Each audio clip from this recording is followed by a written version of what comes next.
Téléspectateurs de la radio et télévision Tambara, vous pouvez désormais suivre votre chaîne de télévision préférée Tambara sur le satellite Badrsat 7, angle 26 degrés Est, fréquence 11010, polarisation verticale, symbole RED 27500.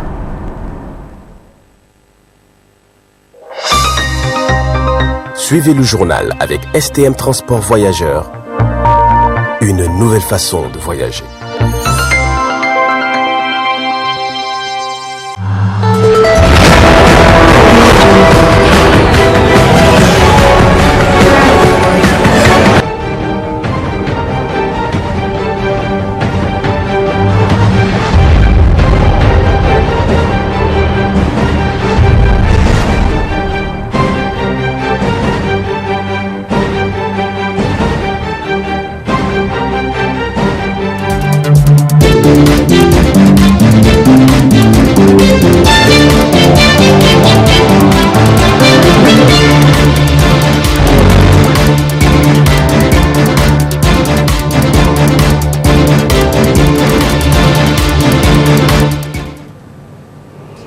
Nous sommes lundi 16 mai 2022. Mesdames et messieurs, bonsoir et merci d'être avec nous sur cette édition d'information de 20h15 sur le miroir de la femme. Cela dit, à l'occasion de la journée nationale de la femme nigérienne célébrée le 13 mai, l'équipe de l'ONG Tagaz Espoir a rendu visite aux femmes détenues de la prison civile de Niamey ce matin 16 mai 2022 pour amener leur contribution à ces femmes, surtout sur le plan sanitaire. Le point avec Ramadou Morou à côté Abnasser Abdou. À l'initiative de l'ONG Tagaz Espoir, les femmes incarcérées à la maison d'arrêt de Niamey ont bénéficié d'un important don d'objets divers, dont on peut citer entre autres le savon, eau du javel, des serviettes hygiéniques et du savon liquide. Cette action s'inscrit dans le cadre des festivités marquant la célébration de la Journée nationale de la femme nigérienne, célébrée le 13 mai. Une initiative qui vise à améliorer les conditions de vie des femmes détenues de la prison civile de Niamey. En fait, on a organisé cette visite aujourd'hui, c'était déjà à l'occasion de la Journée nigérienne de la femme, vraiment pour pallier à la précarité menstruelle en milieu carcéral. Donc il n'y a pas très longtemps, on est venu vraiment dans des visites de courtoisie et on s'est rendu compte qu'il y avait un certain problème en termes d'hygiène menstruelle. Et c'est dans ce sens vraiment qu'on a lancé un plaidoyer à l'égard de nos sœurs femmes nigériennes qui ont vraiment contribué de manière volontaire et spontanée dans la bonne exécution de ce projet. Donc aujourd'hui, tous les dons qui sont là, qui sont à peu près d'une valeur de plus de 500 000, ont été entièrement financés sur fonds propres par des dons des femmes nigériennes vivant ici au Niger et qui sont dans la diaspora. Madame Oufadana a aussi lancé un appel à l'égard de ces femmes détenues. Vraiment l'appel qu'on lance, plutôt le cri de cœur en fait pour lequel on est là, c'est parce qu'on se rend compte que ce sont des femmes comme nous, avant tout physiologiquement, qui ont des besoins. Et quand on est dans une situation pareille, ce n'est pas évident en fait de pouvoir chaque fin du mois se procurer de quoi en fait assumer l'hygiène.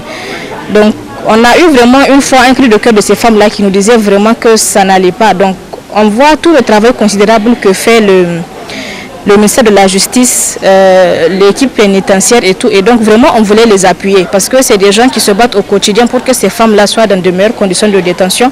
Donc c'est vraiment pour les appuyer dans ce sens-là. Le capitaine Abdelrahman Fouta s'est dit satisfait de ces gestes faits par l'ONG Tagaz. Nous tenons à vous exprimer toute notre reconnaissance, toute notre gratitude en tout cas pour cet appui qui relève deux aspects.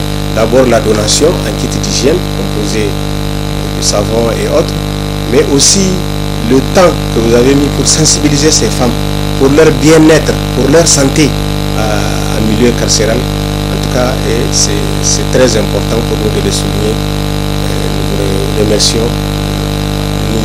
C'est en tout cas la première du genre en 2022. Certes, en 2021, il y a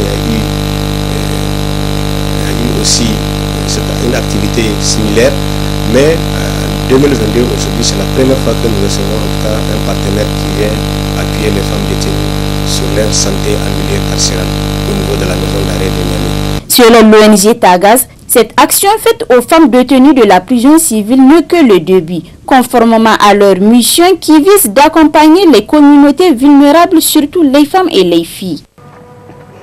Comme vous venez de le constater, c'est l'aide apportée par l'ONG Tagaz Espoir aux femmes détenues de la prison civile de Niamey. Présentation du rapport sur l'état général de la ville de Niamey le samedi 14 mai 2022 par le député maire président du conseil de ville de Niamey en présence d'une masse population de la ville de Niamey. Le compte rendu dans ce reportage. C'est conformément à l'article 80 du Code général des collectivités territoriales que cette rencontre a été tenue dans le but de présenter à la population l'état de la ville de Niamey, une œuvre porteuse d'un vaste projet pour la modernisation de la ville de Niamey, notamment sur plusieurs projets qui font partie des préoccupations de la population de la ville de Niamey. Le maire central, président du conseil de ville de Niamey, est revenu sur l'objectif visé à travers ces projets. Le vœu est que nous participions tous de manière effective à ce débat. Qu'il y ait toutes les critiques sans tabou, parce que c'est en prenant en compte les désidérateurs de la population que nous pourrons atteindre les objectifs assignés à la décentralisation de manière générale, mais aussi atteindre les objectifs que nous nous sommes fixés dans le cadre du document de politique de développement de la ville de Niamey que j'ai initié, soumis, que le conseil de ville a adopté, que la tutelle a bien voulu valider et qui aujourd'hui est notre canevas de travail en vue d'atteindre les objectifs de développement local. Plusieurs questions posées ont été répondues par le président du conseil de ville de Niamey. Je l'ai dit, avec la DREM, nous sommes aujourd'hui sur deux axes. Nous sommes sur le renforcement des capacités des enseignants et incessamment d'ailleurs, nous allons financer à la DREM un dispositif de renforcement des capacités des enseignants. Ça, je crois que c'est de la pédagogie. Aujourd'hui, malgré les 9700, comme tu dis, taxis qui circulent à Niamey, il faut reconnaître que nos concitoyens ont beaucoup de mal de fois à relier un point A à un point B. Le maire central, président du conseil de ville de Niamey, a aussi réaffirmé que la porte de la ville de Niamey est grandement ouverte pour toutes questions et recommandations qui vont contribuer à l'amélioration des conditions de vie de la population de Niamey. De l'actualité africaine, dans cette édition, le 15 mai 2022, le Mali s'est retiré de l'institution G5 Sahel et de la force conjointe. Relativement à cela, nous vous proposons de suivre le reportage de Ibrahim Abdelkader. Le G5 Sahel est un cadre institutionnel de coordination et de suivi de la coopération régionale en matière de politique de développement et de sécurité, créé lors d'un sommet du 15 au 17 février 2014 par 5 États du Sahel, à savoir la Mauritanie, le Burkina Faso, le Mali, le Niger et le Tchad, repartis sur 5 097 338 km². Le retrait du Mali intervient après un trimestre de travaux de la 7e session ordinaire de la conférence des chefs d'État membres tenue le 15 février 2021 à N'Djamena. Après cette rencontre, il était prévu de la tenue de la 8e session qui se tiendra à Bamako, qui devrait consacrer le début de la gestion du Mali. Le non-respect de ce calendrier a suscité le retrait du Mali du G5 Sahel. L'instrumentalisation d'une institution comme le G5 Sahel, dont le mandat et de mutualiser les moyens pour garantir les conditions de développement et de sécurité dans l'espace des pays membres est fondamentalement contraire aux intérêts de nos pays et de nos peuples qui font face à d'importants défis dans le domaine de la lutte contre le terrorisme. En conséquence, le gouvernement de la République du Mali décide de se retirer de tous les organes et instances du G5 Sahel, y compris la force conjointe. Cette décision sera notifié aux États membres de l'organisation conformément à la procédure prévue en la matière. Le gouvernement de la République du Mali réaffirme son engagement constant en faveur de l'intégration et de la coopération régionale pour la réalisation d'objectifs qui servent les intérêts majeurs des peuples africains. Que Dieu bénisse le Mali, fait à Bamako le 15 mai. Le Mali est depuis le 9 janvier ciblé à une série de mesures économiques et diplomatiques des États ouest-africains pour sanctionner l'intention de la junte de se maintenir au pouvoir encore plusieurs années. Pour de nombreux observateurs, ce retrait du Mali ne fera que l'isoler davantage de ses partenaires dans le cadre de la lutte contre le terrorisme dans le Sahel. Toujours de l'actualité hors du pays, une violence contre la présence française au Tchad s'est déclenchée le week-end passé. Beaucoup de dégâts et de pillages ont été enregistrés, suivant ce reportage de TV5 Monde. À N'Djamena, le sort réservé à ce drapeau français n'est pas une première. Mais il traduit l'hostilité croissante d'une partie des Tchadiens contre Paris. Et tandis que certains partent en fumée, d'autres sont brandis comme des étendards, à l'image de ces drapeaux russes aperçus dans le rassemblement. Ce samedi, les slogans anti-français faisaient écho à un sentiment désormais répandu dans la capitale. La France soutient la junte militaire au pouvoir dans son propre intérêt, au détriment du peuple, selon ces jeunes manifestants. Ici, ce n'est pas chez vous les Français. Si aujourd'hui les Tchadiens ne peuvent pas s'entraider ni ne peuvent s'entendre, c'est à cause de la France. Voilà, la France s'entremêle dans la politique. On ne sait pas. Maintenant, tout l'espace tchadien est occupé par l'armée française. L'armée française se préoccupe de la richesse du sous-sol du Tchad et non du bien-être du peuple tchadien. Symbole, aux yeux des manifestants de cette mainmise française sur les ressources du pays, plusieurs stations essence du groupe Total ont été vandalisées. Des débordements freinés par quelques tirs de gaz lacrymogène et le dispositif policier qui entourait le cortège, autorisé par les autorités. À l'origine de la manifestation, Wakit Tama, la plateforme d'opposition de la société civile, qui avait annoncé début avril suspendre ses pourparlers avec le pouvoir. Elle dénonçait alors une communauté internationale obstinée à soutenir un régime illégal et illégitime. Célébration ce jour 16 mai 2022 de la Journée internationale de la lumière. Vu l'importance de cette journée et combien la lumière est essentielle dans le quotidien de la vie, la rédaction du groupe de presse Tambara vous propose ce commentaire sur image.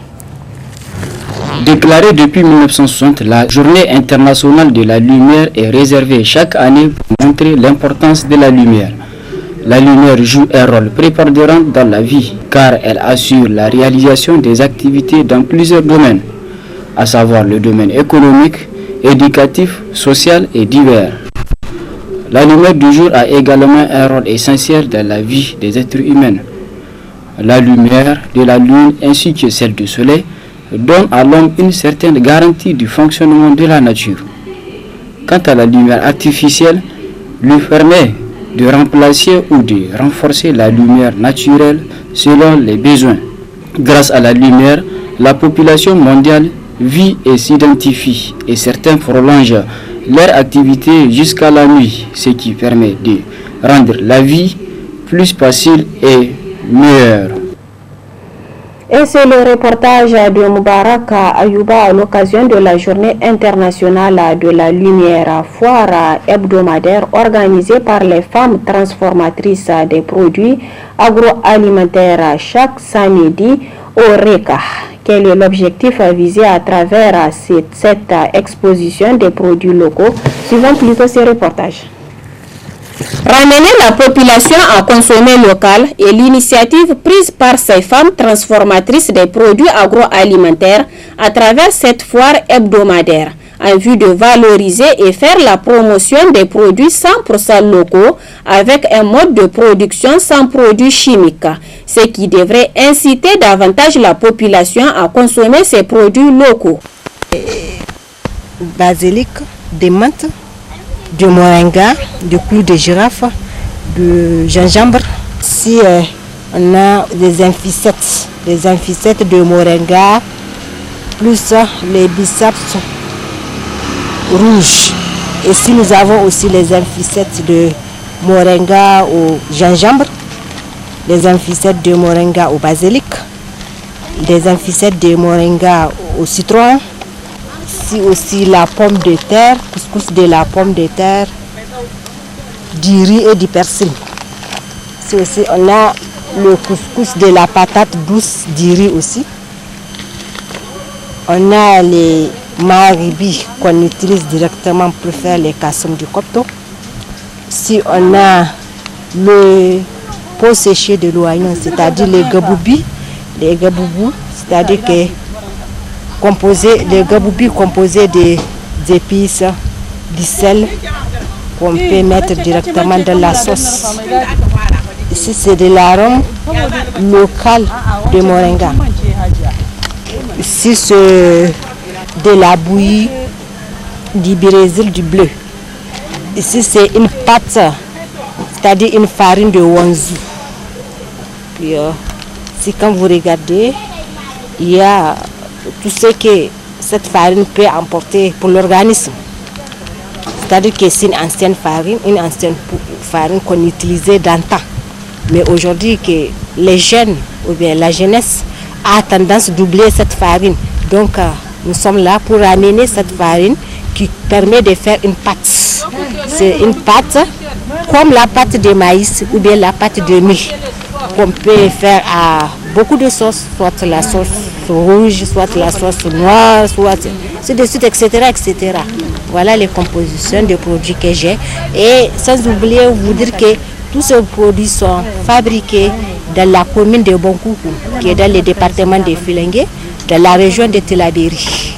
Toutefois, ces femmes font face à un problème de financement, ce qui retarde leurs activités, d'où leur cri de cœur. Nous demandons à notre population de nous soutenir, de consommer local, consommons nigérien, c'est sain. Au lieu de prendre ceux de l'extérieur qui passent des années sur les bateaux avant de nous arriver, nous avons tout ici. Et que les autorités aussi nous soutiennent par rapport à ce que nous faisons. Si maintenant, comme à la plateforme paysanne, nous avons fait instaurer lors des ateliers la consommation du moringa. Vous voyez, partout où il y a atelier, obligatoirement les gens font le moringa copto. Et ça passe vite. Donc pourquoi ne pas venir prendre pour les universités, les casernes, nos couscous là que nous faisons. Et avec ça, ils peuvent nous soutenir. Les femmes transformatrices ne peuvent pas transformer en quantité parce que les moyens font défaut. Une fois qu'on essaye de bien emballer ça, ou bien qu'on essaye de mettre les étiquettes et de dire aux étiquettes, au niveau des étiquettes, les grammes, combien de grammes, si c'est 500 grammes, 200 grammes, et de dire aussi la composition, c'est-à-dire les ingrédients, et de dire aussi ce que cette farine-là peut emporter à l'organisme. Là, c'est cher. Mais nous pouvons mettre ça dans un sachet de 5 francs et on ne dit rien comme ingrédient. Et là, on peut permettre de vendre ça à 100 francs. Et ça, là, nous n'avons pas. Moi, maintenant, aujourd'hui, je suis fière d'avoir ce produit-là parce que je n'ai pas peur d'amener mon produit de vendre n'importe qui. Donc, ça va être cher parce que c'est l'emballage qui nous coûte cher. Parce que nous n'avons rien du Niger. On emporte tout d'ailleurs. À noter que plusieurs défis doivent être relevés pour permettre à ces femmes transformatrices de produire en quantité et en qualité afin de répondre aux attentes de la population nigérienne. Mesdames et messieurs, c'est ici que prend fin cette édition d'information. Passez d'excellents moments accompagnés des programmes de la télévision Tambara.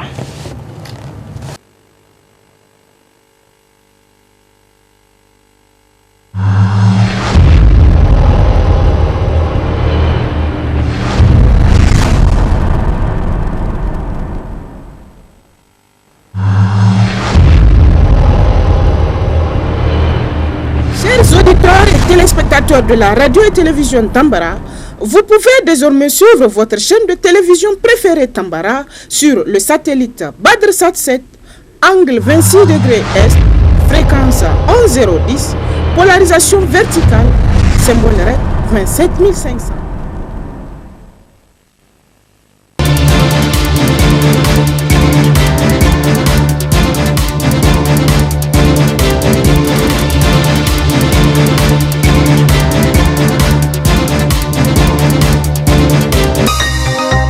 Ce journal vous a été présenté par STM Transport Voyageurs.